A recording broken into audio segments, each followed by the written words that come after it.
Baik, bismillahirrahmanirrahim. Assalamualaikum warahmatullahi wabarakatuh. Jumpa lagi dengan saya di Abil Maiwa Channel.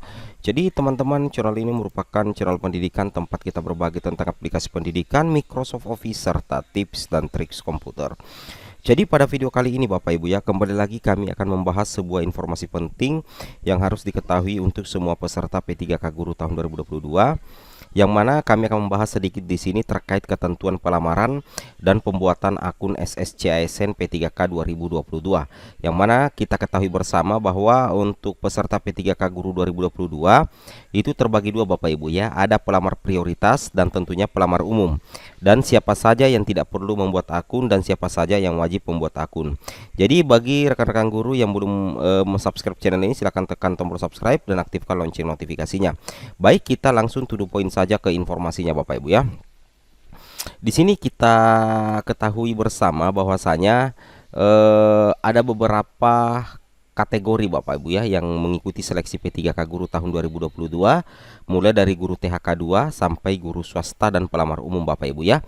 Nah, di sini Bapak Ibu harus mengetahui kembali bahwasanya ada beberapa kategori guru yang perlu untuk membuat akun dan yang sudah tidak perlu lagi membuat akun. Contohnya misalnya kita lihat di layar monitor, misalnya guru THK 2. Guru THK 2 yang sudah lolos passing grade dan belum lolos passing grade serta belum pernah ikut seleksi tetapi pernah membuat akun, itu sudah tidak perlu lagi membuat akun SSCASN di tahun 2022 nantinya Bapak Ibu ya. Nah, jadi seperti itu. Itu yang harus Bapak Ibu pahami. Begitu juga dengan guru non ASN negeri yang sudah lolos passing grade maupun yang belum lolos passing grade, itu kan sudah punya akun ya di tahun 2021.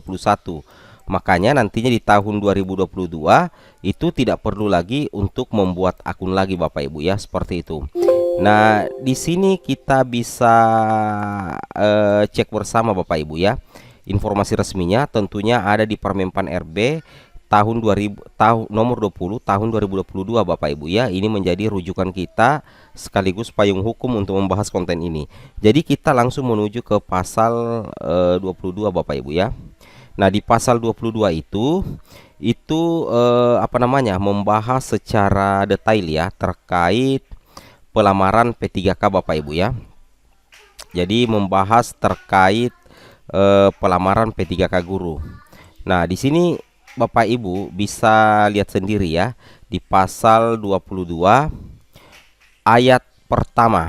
Nah, di sini dikatakan pelamar yang telah memenuhi persyaratan sebagaimana dimaksud dalam pasal 7 dan pasal 8 dapat melakukan pelamaran sebagaimana dimaksud dalam pasal 16 huruf C pada ayat 1 pada satu jenis jalur kebutuhan P3K. Jadi bagi rekan-rekan guru yang sudah memenuhi syarat, Bapak Ibu harus memilih satu jalur untuk kebutuhan P3K guru. Seperti itu ya.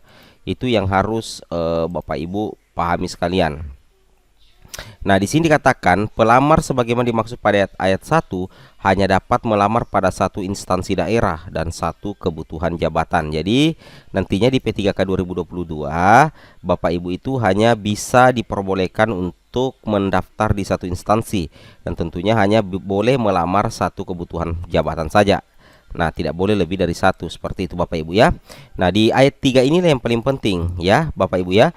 Dalam hal pelamar sebagaimana dimaksud pada ayat 1 itu diketahui melamar lebih dari satu instansi, daerah atau satu jenis jabatan atau satu jenis jalur kebutuhan P3K atau menggunakan 2 KTP ya atau nomor induk kependudukan, maka secara otomatis nantinya itu akan dicoret Bapak Ibu ya. Artinya dianggap gugur, seperti itu ya. Nah, ini yang harus Bapak Ibu perhatikan ya.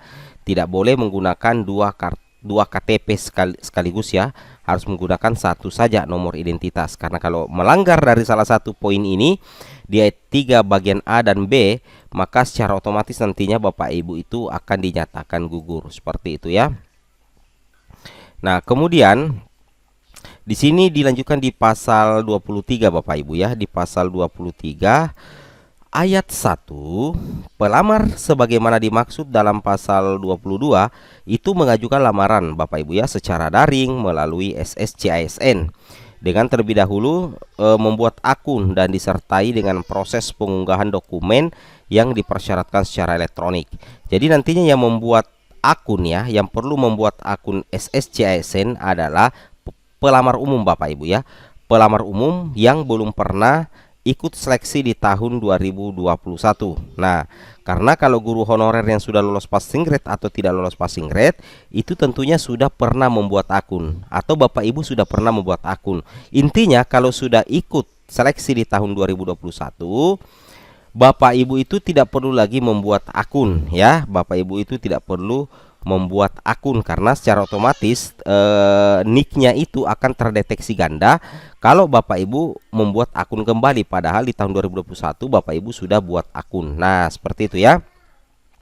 Nah, di sini apa namanya Bapak Ibu ya, sangat jelas ya diutarakan ya bahwasanya pembuatan akun sebagaimana dimaksud pada ayat 1 hanya dapat dilakukan sebanyak 1 kali di awal pembukaan seleksi P3K jabatan fungsional guru tahun 2022. Nah, seperti itu ya.